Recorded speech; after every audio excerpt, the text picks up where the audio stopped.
Hello viewers, welcome to IT System Admin and Information Technology Learning tutorial channel for you. Today in this tutorial I am going to show you how to split screen in Windows 11 computer. Sometimes it becomes very important for you, so don't forget to watch full video.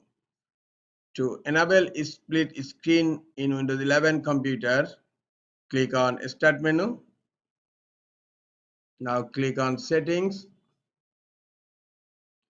In left pane, click on System.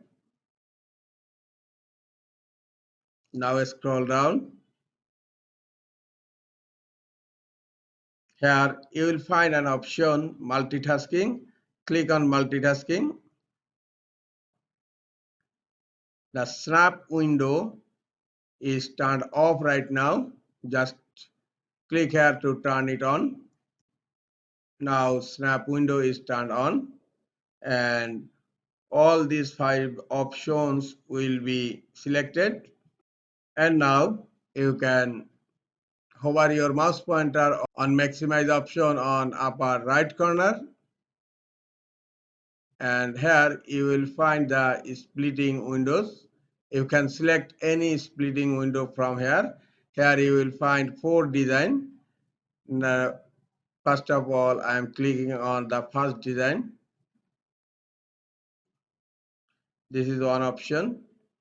Now I am going to hover second option. Now I am going to select on third option.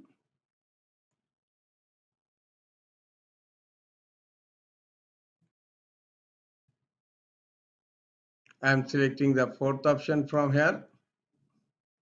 Look, you can work on this is the multitasking. This is all for today. Hope this tutorial is helpful for you. Keep watching for next tutorial. Thank you very much.